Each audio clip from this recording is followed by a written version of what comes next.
So I'm here with Tony Robbins. Thanks so much for coming. Thanks for having me. Very excited about this interview. You are actually one of the 3 people I've been wanting to get on the show since I started the School of Greatness. I'm complimented. Thank You were one of them, Will Smith, That's awesome. and The Rock.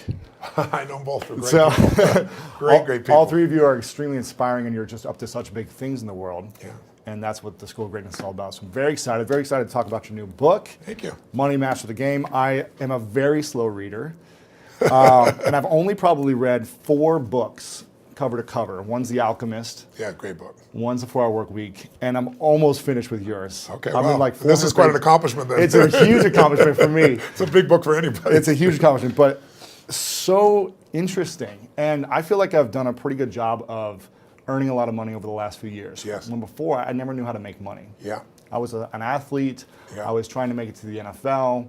That was my only focus, was playing sports. I never learned about how to make money. Yeah.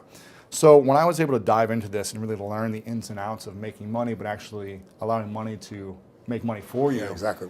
Make money while you sleep. Make money while you sleep. It was so interesting. And I feel like I've done a good job of making money over the years, but there's so much more in here that I'm like fascinated by. Well, it's interesting because I did the same thing. You know, I come from a very poor background, and we had no money for food at times, quite literally, and it was rough. So I want to make sure money wasn't an issue for my future family. So I figured how to make money, and I figured when I was 23, I figured how to make $1 million in a year. I went from 38,000 to $1 million, and you don't do that by some new strategy. It was a psychological shift as well as a strategy shift. Right. But then I made the same amount of money for 7 straight years, even though I built a dozen more companies. I helped more people than ever. But it was like unconsciously, well, you want more than $1 million? What are you greedy? and I was actually staying. Where was I? I was in Milwaukee, Wisconsin. And I arrived at 2 o'clock in the morning on my birthday. I didn't have a private plane, so I had to go like 4 different connections from where I was. And I get in this place, and it's a horrible place, and I call my kids, and I'm talking to this woman on the phone named Maria, who used to run my house and take care of my kids. And I said, Maria, I'm sorry it's so late, but I want to talk to my kids. Oh, happy birthday. She gives me this whole thing. And then she walks me to Mr. Robbins, she says, I never dreamed I'd live in a castle, because I have a place called the Delaware Castle. And I just want to thank you. I feel like a princess. She goes, last night I was sitting in your jacuzzi looking out at the water and thinking how lucky I am, and I'm in the Ramada Inn in those days, looking at this moose head going, this woman is really rich. So I finally decided, listen, if I can make 38,000 to $1 million, it's not about money, it's like growth. So I went, I want to make $3 million, but I want to make more of it while I sleep. But then I really began to realize it doesn't matter how much money you make.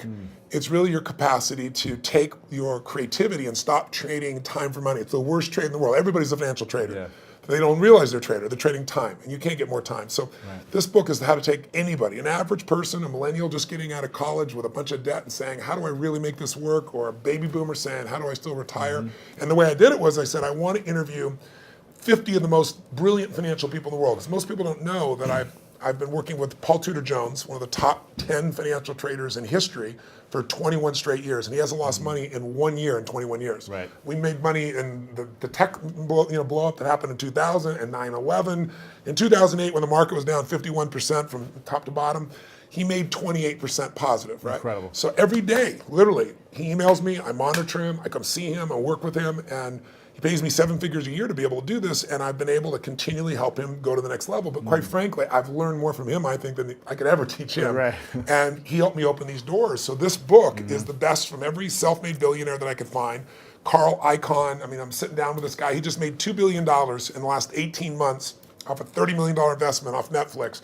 He sent an email or a tweet out. About Apple saying it was undervalued, and 2 hours later it was worth 17 billion more by a tweet. Wow. So the people I've got to hang with over the last 3-4 years I've got a PhD in finance from the people controlling the world's finance. And what I've tried to do is the reason I did that is make it simple, bring it so I could train anybody else. Because in this business, what you don't know will hurt you financially. So I want to know how to protect people and how to help people maximize. And that's why I did the book. It's incredible.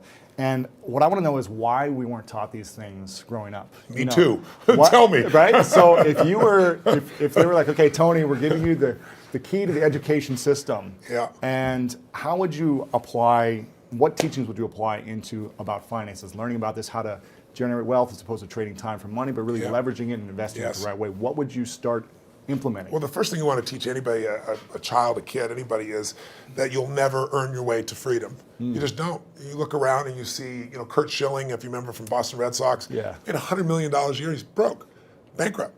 I asked Warren Buffett, I said, what made you the wealthiest man in the world? And he smiled and he said 3 things.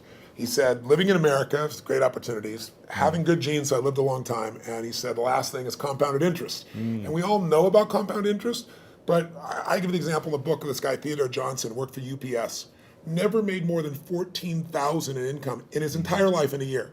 And in old age, he was worth $70 million. And how did he do it? All he did was he took a percentage of his income.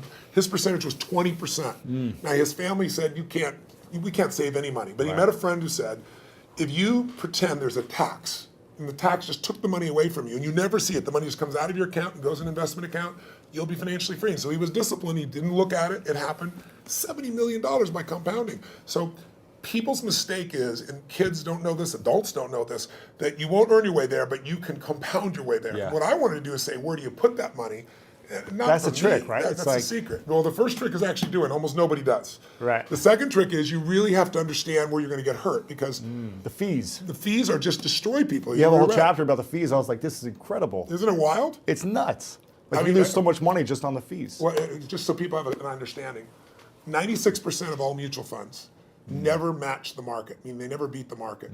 So I was just on a morning show this morning, and Michael Bloomberg's, one of his guys that has some of his money. So I'm, this is the only industry I know of where people think they can be a doctor. They think they can be a financial planner. And I said to him, I said, well, look, the statistics, Warren Buffett taught me this. He said, Ray Dalio told me this. David Swenson, who took Yale from $1 billion to $24 billion in 2 decades. These are people telling me this. Right. Nobody beats the market except a couple unicorns that nobody has access to. And I said, I didn't say you're not one of them, but I said, here's the truth. 96% of mutual funds don't match the market. That means 4% succeed. Now, what are your chances of picking the right mutual fund? People don't know what they're doing. They put their money in a 401k. They pick a mutual fund not knowing what it is. If you play blackjack, and you and I play, and you get 2 face cards, and your inner idiot says, "Hit me! I want to get 1 chance in a million when you get ace." You have an 8% chance of winning. Right. If you try to get a mutual fund, you got the 4% chance of winning. So what I show people is not only do you not get the result, thinking logically, if I hire someone else to do it, they'll do better than me. But in addition, you pay around 2,000% more than it's worth, meaning you get the same exact product, the same stocks. If you own the index, right? You own a piece of all of America's best companies, say the Vanguard 500 index, 500 top companies, that costs 0.17%, like less than 0.2% versus the average mutual fund is 3.17. Incredible. So compounded over time. But first, just hear that so you understand. It's like the average car sold in America is a Honda Civic. It's $20,000. You can get the Honda Civic for $20,000, or you can pay $350,000. That's the difference between 0.17 and 317. But if you look at it over a period of how old are you? 31. 31, okay. So let's assume you and a couple buddies at 35 managed to put aside $100,000, and you manage not to add any more money, but to grow it at 7% in spite of ups and downs in the market. And you're 65, how much money do you have? Well, if you paid 1% in fees, over those 30 years, your $100,000 became $574,000. Not bad for never adding another dime. Right. If you had 3% in fees, had the same growth, but 3% in fees, you now have $324,000. Almost half as much. $250,000, 77% less money. And you had the same return. It was just the fees. So the world, most people ask them, what are your fees? They have no clue. Right. So I've created a site where people can go, they can type it in, you find exactly what your fees are and what you should be paying. And it's highway robbery. Where in the world would you pay $2,000% more for the same exact product? You can only do it because the financial industry makes things so opaque, so convoluted, and people feel overwhelmed. And hard to understand. Very hard to understand. That's why I try to come in here and go, look, time to become the chess player, not the chess piece. Yeah. Let me teach you so you understand what's going on. It's not that complex. They use all these big words, but when you know what's going on, you don't get screwed, and more importantly, you take advantage of the system instead of letting the system take advantage of you. Yeah, I like that. Now, you've coached some of the world's greatest athletes, former presidents, biggest CEOs. Who coaches you? I've had a lot of people asking me to ask you this question. Yeah. Who mentors you, who coaches you today? I have always looked for people that were playing the game at a different level than I am and or knew the road ahead. I always tell people anticipation is power. If you ever play a video game against a child, it's pretty disastrous, right? Maybe not for you. You're maybe a different generation. But for me, it's like, it's not the kid is faster and smarter. If they played this game before, like 8 million times. So they know the first shot's here, the second shot's here, the third shot there, and you're like reacting. So when you're reacting to things, you fail. So my mentors have been people over the year, different people. My earliest mentor was a man named Jim Rohn. He was a personal development speaker, just touched my life. Then I was involved in neurolinguistic programming, NLP, when I was, 21, 22, 23 years old. I became partners with a man named John Grinder, brilliant man, co-founder of that. But in my last couple decades, it's been people like Peter Guber, who owns the LA Dodgers and owns the Golden State Warriors NBA team, and he's just brilliant. He's got 52 Academy Award nominations. So he's a mentor for me. Paul Tudor Jones, I coach, but also I'm coached by him because we get to pitch and catch. And then, I've got some people in my life that, like Steve Wynn is a dear friend of mine, built most of Las Vegas. He's brilliant. And these guys are all 18 years my senior, so they know the road ahead. And I'm able to learn from them in advance and kind of anticipate things. And that, to me, is incredibly valuable. Yeah, very cool. Now, I want to ask you how you personally handle a breakdown. Because I've been to your workshop, and incredible experience. Thank you. And you teach people how to overcome their fears and how to handle breakdowns, but how do you personally deal with it? And do you even have any breakdowns? Yeah, they sent me a list of questions you had just to kind of give me a feedback. That was one of the questions, and I was like, it's interesting. It's breakdowns, it's certainly not something I experience, but it's not because I'm so talented or so brilliant or so fearless. It's just, you're like an athlete. You're an athlete. Yeah. You're in shape, right? You're not going to have a reaction in your body like somebody who doesn't take care of themselves. Right. So, I don't believe in emotional intelligence. I think it's useful, but I'm more interested in emotional fitness, because intelligence is a capability. Fitness is a state of readiness. Interesting. If you are fit, you can take that demand right now and you can deal with it. You can deal with that physical stress, that emotional stress. Same thing's true with psychological fitness, emotional fitness, right? So I'm pretty fit, and part of that is not because I'm so smart. Part of it is that I've taught this for decades. I remember I had a woman who came to one of my seminars in her, early 80s probably, and she would run in this room, 10,000 people. I think it was, she went a couple of 10,000 person events, and she would get in this front row and fight her way through there. And she'd jump and go for it. And at one break, she came up to me, I was signing a book for her, and she says, she goes, Mr. Robbins, I've seen you at like 8 of these. She goes, I've seen you like when you're really, I know, I can hear your voice, you're hurting, or you haven't slept. And she goes, you always seem to be so up all the time. How come you're so up? And I said, well, part of it is I attend all these seminars. So I'm teaching it. So there's a fitness to that. But there's also, I've buried 3 fathers and 1 mother, and that affects your life. I've had a physician look me in the eye and say you have a tumor in your brain. Wow. And so I've had those moments that when you've had extreme stress and you push your way through it, you build psychological muscle. It's like it takes a lot to knock me off. In the early days, we didn't have $50,000 to keep the doors open. How do we do it? Then I had graduated to $5 million. And I graduated to a partner that mine who kind of didn't do things well, and I ended up owning $100 million because I had to take on his debts. $100 million. But when you do all that stuff, now my companies do $5 billion, a year. So you keep expanding what I would call really the circle of the threshold of your influence. Sure. Everybody has a threshold of control, and if you get beyond it, you kind of freak out. So it takes a little bit more. I can't. So you don't really have breakdowns. I don't have a breakdown. I mean, do I get pissed off or get frustrated or tired? Yeah, but a breakdown, honestly, no. So how do you handle it if you get tired of something? I sleep when I can. Okay, cool. I mean, it's pretty simple. But when I've had challenging times, I have so many tools. Yeah. I pull them out. And mostly it's like you as an athlete. You don't just physically break down. Right. You take care of yourself. So you're constantly training that. I think muscle. most people don't train their mind and emotions. It's like I think the most powerful muscles to me are not physical. They're as strong as important as they are. It's like faith is a muscle, courage is a muscle, determination is a muscle, playfulness is a muscle. Passion unexpressed weakens. Faith untested gets smaller. Yeah. So I'm always, I call it deep practice. I'm always pushing myself to the edge, and pushing yourself to the edge makes you stronger. Yeah. In the book, I was really excited to hear you talk about, you say the secret to wealth is gratitude. Somewhere in the book it says that. And I think maybe it was someone else you were referencing. Yes, it came from Sir John Templeton. And every day I practice gratitude. When I wake wonderful. up, and every night, I always try to say to my girlfriend or someone I'm talking to before I go to sleep, 3 things I'm most grateful for. That's great. Now why, so I was pleased to see that. I was like, I'm on the right track if I'm living in gratitude, but why is that the secret to wealth? Well, Sir John Templeton is probably one of the greatest investors in history. People don't know his name. He started out with nothing. He wasn't Sir, he wasn't from another country, he came from the US. And he decided that he wanted to understand wealth, and so he saved $10,000, a huge amount of money in those days. And when Hitler invaded Poland, he developed a belief. And his belief was, you make your money in times of maximum pessimism. Like if you were around in 2008, 9, you remember what it was like, right? Yeah.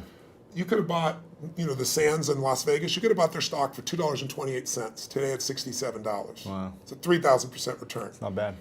You could have bought Citibank for less than $1, right? So people in those times, he understood that. And so what he did was, and everybody thought the world was going to end, he took $10,000, he bought every stock on the New York Stock Exchange that was $1 or less, including companies everybody thought were going bankrupt. But when things are bad, people think it's going to be bad forever. When things are good, they think it's going to be good forever. And they're always wrong. Life's cyclical. So there's a season for everything. So once we got through World War II and a few years later, guess what? Those same stocks made him a billionaire. So when I asked him, I said, what's the secret to wealth? His response really touched me. He goes, you know it, you teach it. I said, what's that? He said, gratitude. And I said, why do you say that? He said, because if you got $1 billion and every day you live pissed off and frustrated, the quality of your life is called pissed off and frustrated. Right. But if you have nothing, but you're euphorically grateful for whatever you have, you're the richest person that you're going to know. He said, so it doesn't matter how much money you got if you don't have gratitude. So I do the same thing, by the way. I have a process I call it priming, where I get up every morning. I do mine in the morning. I do this radical change to my body, kind of alter my state. And then I do 10 minutes, I never miss. And my first 3.5 minutes is what I'm really grateful for. And I make myself think of at least one of those three that's something really simplistic instead of something giant. The wind on my face, the look in one of my kids' eyes, something of that nature. And then I do 3 minutes of strength and healing, and I do 3 minutes of when I'm going to create my world. And I do that for a minimum of 10 minutes every day, because I believe you have to condition it. You don't just hope that stuff shows up. You set your intention each morning. Well, not every day. Yeah, every very day. cool. So what are you most grateful for recently in your life? Gosh, so many things. Well, it's Thanksgiving, so one piece. Well, one is my daughter is 40 years old, and she's been wanting to have a child forever, and she's going to bring me a grandson in a few months, which is kind of cool. Congratulations. Thank you very much. That's cool. But also, it's Thanksgiving, so for me, it's a very emotional time, because my family was fed when I was 11, and we had no food at Thanksgiving, and it touched me so deeply, and I decided I was going to give back. So when I was 17, I fed 2 families, and then 4, and then 8, and then I didn't tell me I was doing it, and then I got my friends to do it, and my companies grew, and I've fed 42 million people now over 37 years. And but you have a challenge for this, right? This one, what I did is I decided, I'm writing this book, and in the middle of writing it, last summer, most people didn't even notice, Congress cut food stamps. They don't call it food stamps anymore, but I lived on them, so I know what they are, food stamps, with my family. Family lived on them. But they cut it by 8.7 billion, which means you eliminate 2 million people from the rolls overnight, and they still need to eat. Wow. So I support all these nonprofit organizations, and Feeding America is the largest in the country. And so I thought, I want to call attention to this. So if I donated all the profits of this book in advance, how many people could I feed? Because I normally feed 2 million through my foundation, and I match it. So we feed 4 million a year. And they said you could feed 10 million people. I was like, wow. I'm in. Wow. and then as the years gone by, I've gotten more and more inspired. And so now I'm going to feed 50 million people personally, not just from the book. I'm writing a larger check on top of it. But also, I'm working with Feeding America to get matching funds to feed 100 million people. Incredible. So to go from my family not being able to eat to feeding 100 million people is a pretty amazing sense of gratitude and a sense of grace. And I've done my part, but there's been grace in that as well. It's amazing. It's incredible what you're doing, and very inspiring. So thank you for doing that. So anybody gets the book, You're I'm feeding not getting any families. profit, it's for you. But it'll also feed on average 50 families every book. 100% is being 100%. donated. 100%. Not only 100%, More than that. Yes. That's amazing. Yeah. Now, I think I also read in the book, I don't know if you said this or someone else said this, but the key to living is giving. Yes. Now, I think I might have heard you say this actually back when I first saw you when I was 16 at an event. And I remember thinking, I don't have anything to give. I don't have any money. How am I supposed to invest my money? 10, 20% every month. And then how can I give on top of that? But I really understood that, it's so valuable and important to give. And I work with a lot of nonprofits myself, building schools for kids around the world. That's wonderful. And I've seen a big impact in my life, in the way I'm able to serve people. Sir John Templeton told me that he's never seen anyone tithe, which, tithing is usually 10% of what you earn, for at least a decade, who didn't become incredibly financially free. Wow. And I think the reason is, I had a moment like when my whole life changed. It was kind of twofold. I was really young, like yourself back then, right? Working my tail off, trying to build a business. I mean, you have big goals. You don't always succeed to start with. It doesn't just come together, right? It was hard. And I remember I was so frustrated because I was working 18-hour days and nothing was working, and I was broke, and I felt embarrassed. I should be doing better than this. Sure. And so I was driving home from Orange County on the 57 freeway in San Gabriel Valley, out near a place in Pomona, California. It probably doesn't matter anybody else, but I remember it so vividly because it was almost midnight. And I was at this breaking point. And then I was like, why am I not, doing better? And then I just pulled over the road, and I used to keep these journals. I still have them, written journals. And I wrote in big lines, the secret to living is giving. And I started to cry. And I realized I am so focused on what am I not getting. Receiving. I'm not focusing on what I'm giving. Yeah. So for 6 months, man, it turned me around. But then, something else to get in your body. It was in my head, it was in my heart, but it had to get in there to stay. And I started going through some really tough times. And I lost everything financially, and I was mad at everybody because I'd loaned a friend $1,000, and I'd been doing well, and he didn't even return my phone call. Oh. And what changed me was I was down to, I don't know, 22, 23 bucks, something like that. I don't know, it was $24. Enough that I knew that I didn't have money for food for the next week, clearly. And I didn't have any prospects. And I was living in Venice in this 400 square foot bachelor apartment, feeling sorry for myself, getting pissed off. And I thought, you know what, I got to eat. So I'm not going to drive my car because I'm not going to spend the gas. I'm not going to pay for parking. Sure. I'm going to go to an all-you-can-eat place and load up for the winter, right? So I can get more, like one meal a day. Right. And so there's a place called Marina del Rey, not far from Venice, and it's a beautiful community, and it's right on the water. And there's a place called El Chorrito. It's still there. It's a little restaurant. It had taco bar and all that kind of stuff. So I walked there for the 3 miles, and I go, okay, I'm going to go and load up. And I was all about myself and getting through this. And this woman walked through the door, actually a very attractive lady. That's probably why I caught my attention. And I'm waiting to see who her boyfriend is, and there's nobody up there. There's a little guy down here. It was obviously her son. And he's wearing this 3-piece suit, a little vest. He opens the door for her. He pulls out the chair for her. And it was just, he stared into his mother's eyes. I mean, it was just pierced into her eyes. I don't know what it was. It was something about him was just so moving. He was such a sweet, caring, loving young man to his mother that moved me. So I paid for my meal. I don't know what was left, 17, 18 bucks. Put it back in my pocket, was left. Walked up to this young man, introduced myself, and I said, hi, I don't remember his name. I think he said his name was Ronnie. And I said, Ronnie, I said, you're a class actor. I saw how you opened the door for your lady. I saw you held out the chair for your lady. He goes, she's my mom. I said, that's even more classy. Right. And I said, so cool that you're taking her out to lunch like this. And he goes, well, I'm not really taking her lunch because I'm just 11 and I don't have a job, Right. I said, yes, you are. And I had no plan. I just reached in my pocket, took all the money I had, changed dollar bills, and threw it right there in front of him. He looked at me like this. He goes, I can't take that. I said, sure you can. He said, well, why? I said, because I'm bigger than you are. Right? And he got this big grin on his face. His eyes got this big. And I just shook his hand. I didn't even look at his mom. And I just walked out the door. But the reason I tell you the story is I had no car. I had no money. I was euphoric. I was like flying home. I mean, it was like, I probably looked like an idiot, probably skipping or something. I mean, I was just, and what I felt was, I should have been like, what the hell did you just do? I have no meal, or are we going to eat? Right. I went home that night, I laid out a plan, and the plan was going to take me, 10 days, 2 weeks. So I thought, well, people fast for a week. I could fast for a week, that type of thing. And I was in this great mindset about it. And I woke up the next morning, and I get the old regular snail mail shows up. And it's this guy I've called a zillion times. He wouldn't return my call. I open it up. There's a check, $1,000 plus interest and an apology. Wow. So I'm sitting there, and I started to cry, honestly. And I was just like, why did this happen, And I don't know if it's true, but I decided that day this happened because I did the right thing. Because I didn't have a plan. It wasn't a strategy. I just felt this little soul beside me. I knew it was right, and I did it. And I didn't do it because I thought I could or I couldn't. I didn't even think about it. And that's the day I became a wealthy man, because I didn't have any money.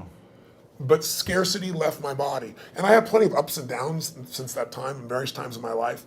But I never went back to that, oh my God, how's it going to happen? It's like breathing. Do you stop and say, God, is there going to be any air before you take a breath? You know it's going to be there. Right. You don't run your life by that aspect. And so that to me is what it's about, is showing people, if you won't give a dime out of $1, don't bullshit yourself. You'll never give $1 million out of 10 million or 10 million out of 100 million. It's just not going to happen. Right. But if you can do that now, you don't ever get beyond scarcity. You start behind it. You make a decision to get beyond it. So how does someone, when they're living in scarcity, they're living in fear, and it's like this emotional feeling, it's in your body, like you say, when you're like, I can't even pay for my meal, how am I going to start giving? What are some things that people can do to start overcoming that mindset, or start strengthening it, or shifting it?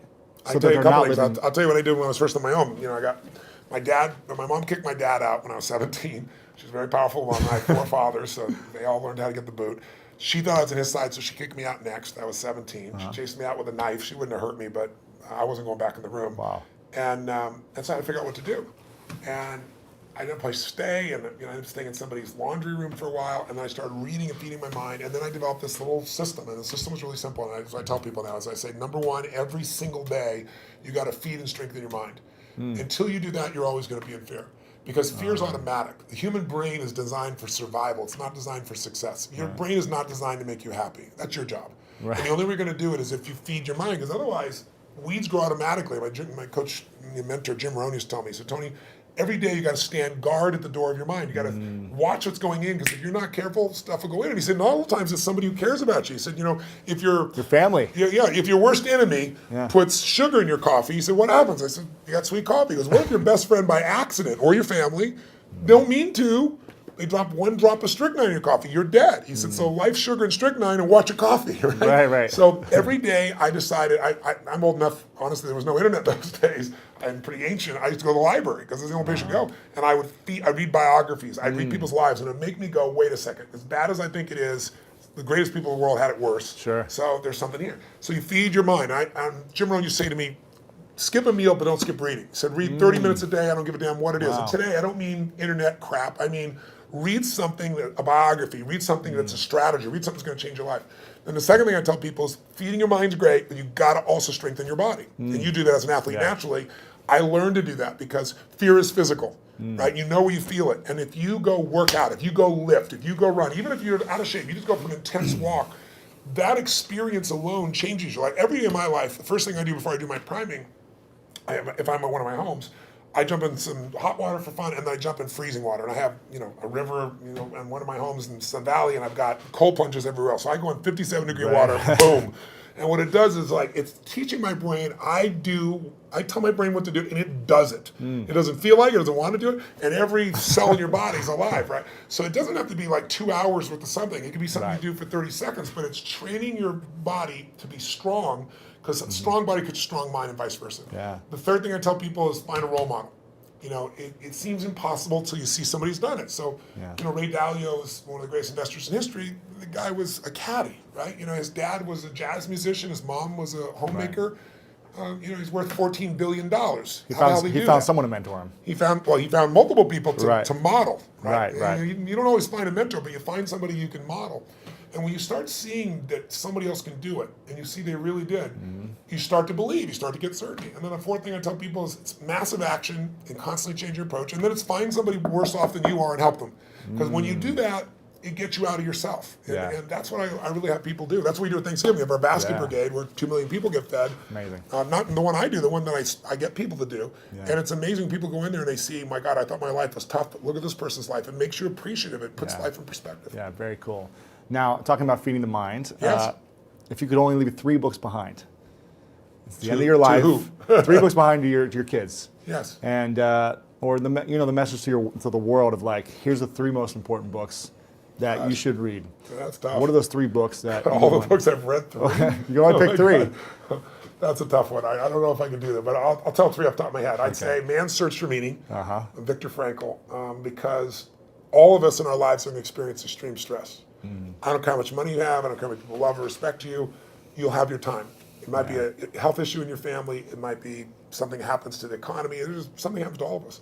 And so to see how people that were put in the most insane, unjust environment, people that were in Auschwitz, how they dealt with that unbelievable situation and how the ones that thrived in spite of it, and to go through Viktor Frankl's way of understanding how to create meaning in your life, I don't think there's a more important book. I think maybe another one might be As a Man Thinketh, because it's a book that you can read dozens of times in your life. It's small, and it's the core of everything. As you think, so you are.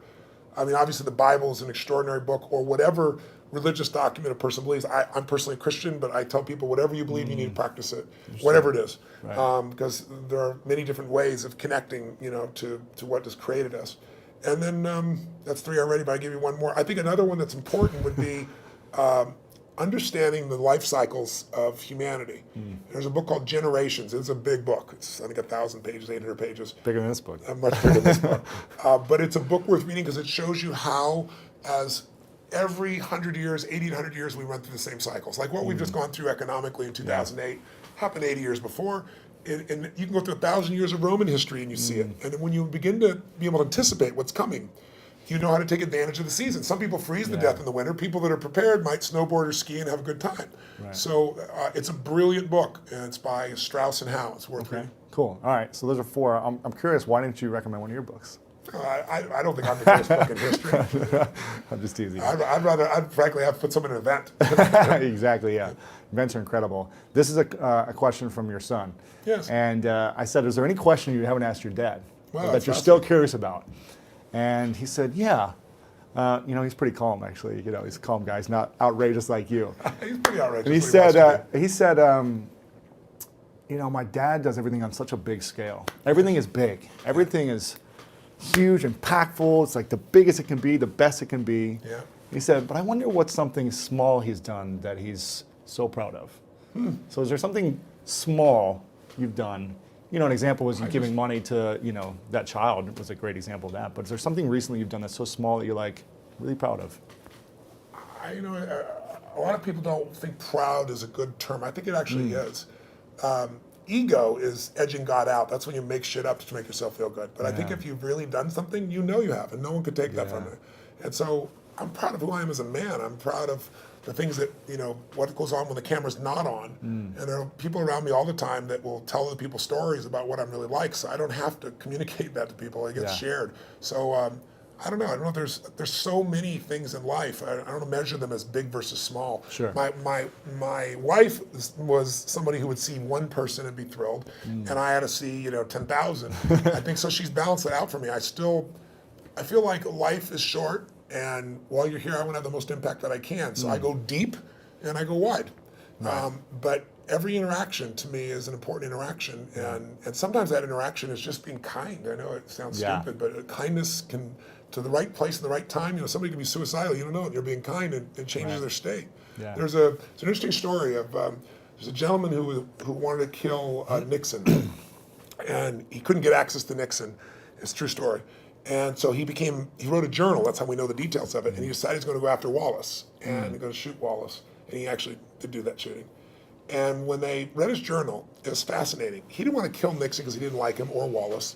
He just wanted to be famous. He wanted to be worth something. And one of the reasons he didn't kill Nixon is he was going after Nixon, and he was this far from the president, and an old woman bumped into him just as he's reaching his pocket to get this gun. And in the middle of this, everything's frenzied. He wants to shoot, become the most famous man, another one of those assassins. And this woman grabbed his hand and said, "I'm so sorry. I'm just so sorry." Really?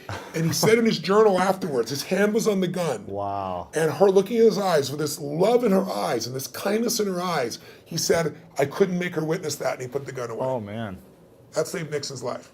Wow. Right. So he went after Wallace, But that's the power of a moment of kindness. So I think we underestimate. Somebody came and fed my family when I was 11 years old, Obviously, the person must not be alive still because I've told the story these last 20 years, and they haven't reached out to me. Yeah. But, imagine what the impact of that was by that one little act of kindness. Crazy. Yeah, amazing. So you go back to 31. You're 31, you're my age. Yep. What are the 3 things you do with your money based on the information in this book? We talk a lot about asset allocation. Yes. The fees, understanding where you're putting your money, and understanding finding a fiduciary, right? Yes. We talk a lot about that, but what would you do if you're making... Knowing what I know today? Yeah, go back, you're 31 years old, what would you be doing? Well, three things you do first.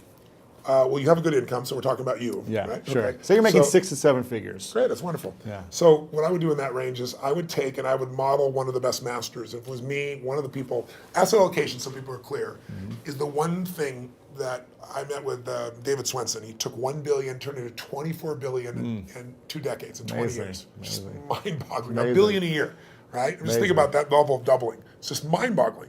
And I asked him, I said, what are the dials? What are the only dials we can touch? And he said, Tony, to increase your return, there's only a few things you can do. He said, you can make better selections of stocks. He said, you can have better timing. He said, and you can have better asset allocation. He said, the first 2 will never happen because the first 2 cost you money. Got to hire somebody. Everybody's wrong on the timing. He said, asset allocation, which simply means dividing your money into different buckets. Some of those buckets are secure so that even though you think you're going to be a genius, you're going to make money no matter what, that money grows slower, but it'll always be there and it'll give you freedom for the rest of your life. There's a growth bucket, which is also a risk bucket. We forget that. Yeah. Because one of the things Ray Dalio taught me, he said, Tony, everybody invests and what they think they know. If you grew up with real estate, you're not a genius, but you made money in real estate because anybody can when real estate's going up. Yeah. You think you're a genius. You think you know stocks. Oh, you're a genius, in 1999, right? Sure. You're a genius in 2010 when things started to grow a bit. He said, whatever you invest in your lifetime, that area is going to drop 50 to 70%. There's zero exception. He can show you mathematically and he can show you historically. Wow. So he said, you have to diversify even though you don't want to. And you have to divide these monies up. So every one of them taught me different asset allocations. But the one that I think is the most valuable for anybody to really take advantage of is Ray Dalio's, because Ray Dalio's figured out, why is it in 2008, if your stockbroker, your financial planner said, we're going to protect you, we're going to put you half in stocks and half in bonds, why did they both go down? You weren't protected at all. Same thing happened in 2000. And he figured something out. When you think you're in a balanced portfolio, you're not balanced. And the reason is stocks are 3 times more volatile than you'll find in bonds. What does that mean? It means when you think you're 50-50, you're 50-50 with your money, but you're not 50-50 with your risk. You're 95% at risk and 5% on the good side. That's why everybody loses. So he figured a formula because he said, look, someday I'm going to be gone. Yeah. I want my kids to have the money long term. I want all the philanthropic things I'm doing to be taken care of. So he spent 15 years studying the markets and figured out, how do I design a portfolio that'll make money every time? Like if it loses money, it lost in 75 years, it's lost 1.6% when it's lost, but it's been right 85% of the time. Wow. If you went to Vegas and you had a plan that worked for 75 years and made money 85% of the time, and when you lost 1.6%, and when you gained more than 10%. The biggest loss in 75 years is 3.95%, less than 4. Wow. So why did people not make it in the stock market? Because when you take a 50% hit, they all say stay in. Nobody, the average person never stays in. Sure. If you look at the last 20 years, the average person, the stock market over 20 years, from 1993 to 2013, has averaged 9.2%.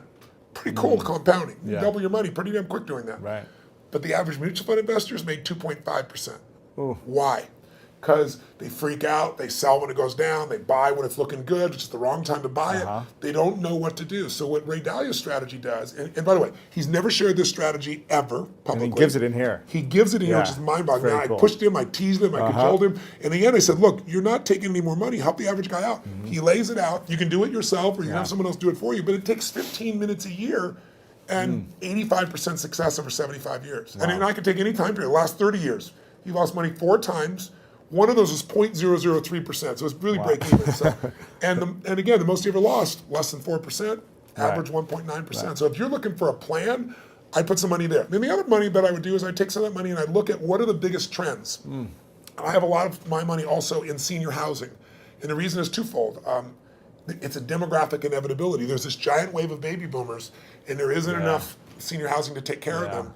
And I like it. I like to create a quality place for someone to be able to be lived and taken care of and so forth. But there's huge income from it, and there's the growth in the asset itself. Sure. So I'd be looking at what are the big trends, but I would make sure I locked down a segment of my money that I took a percentage of my income no matter what, and I made it really big, and I made it so I never have to work again. And that's where I am now. I don't have to work.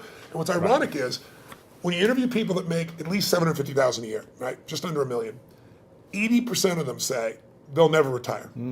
When you interview people that make a very little amount of money, they all talk about wanting to retire. Right. And the people that do retire say they'll retire after 75. Like, Steve Wynn's my buddy, he's 72. Warren Buffett's 84 now. Still working. I met with Jack Bogle, who created Vanguard. He's been in the business 63 years. Wow. He's 85 years old and such a genius. Sitting down there, he spent 4 hours with me, by the way. He came by for 45 minutes. He wrote in the book here, he goes, Tony Robbins came by for 45 minutes. 4 hours later, I had the most provocative and probing interview of my life, he said. But the guy's still in the game. Because the real goal is not to have to work. If you don't work, you'll go stark raving mad, because we all need to be productive to feel alive. Yeah, interesting. A couple questions left for you. Sure. One of them is, what's your definition of greatness?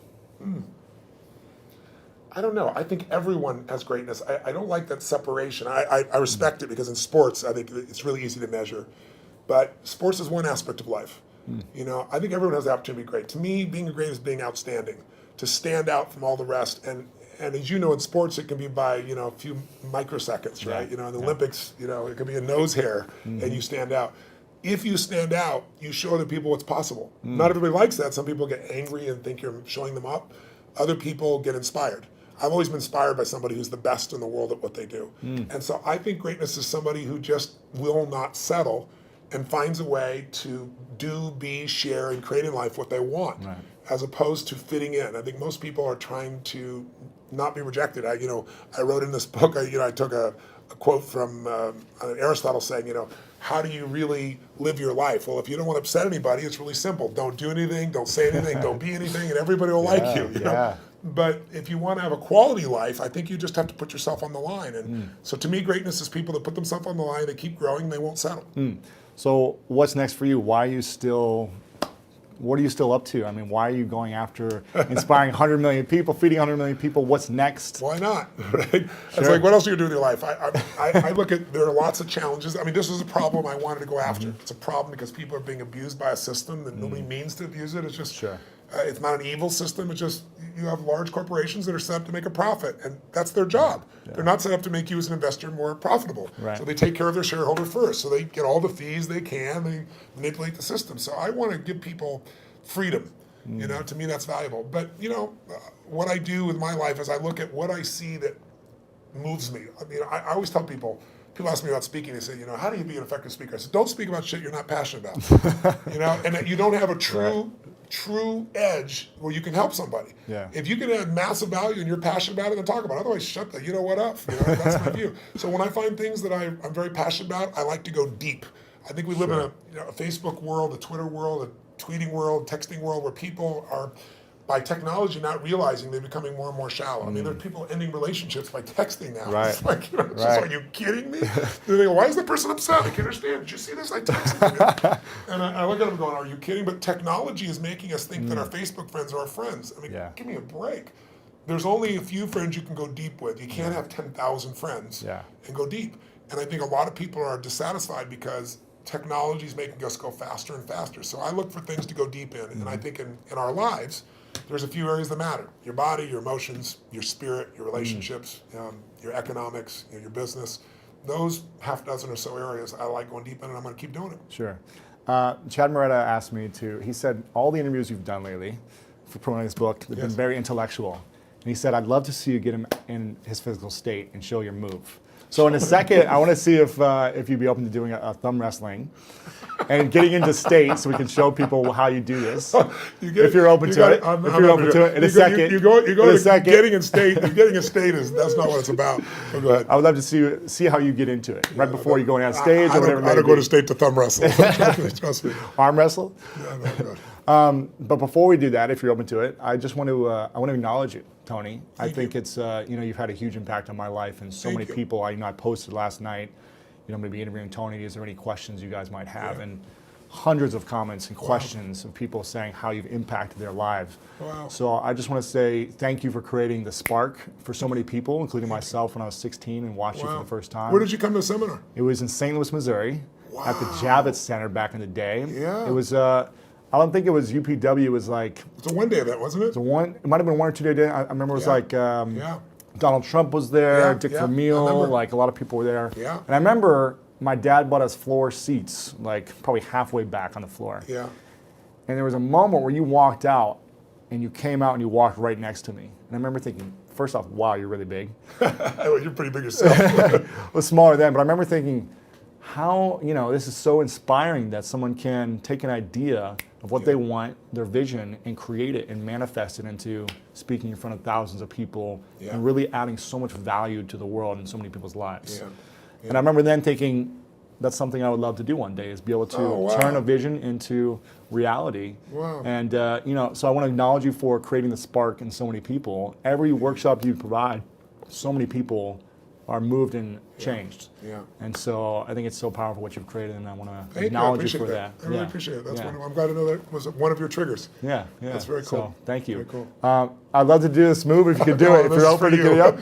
So what do you want to do? You want to thumb wrestle? I want to see you do your move, if you can show. No. You open to it? No. Okay, let's thumb wrestle. It's just totally artificial. Let's thumb wrestle. It's like me talking about passion, right? I said don't do it if you're not passionate. I'm not a passionate thumb wrestle, but how do we do this? So we're going to go 1, 2, 3, 4. I declare thumb war. Okay. Have you ever done this before? No, go for it. Okay.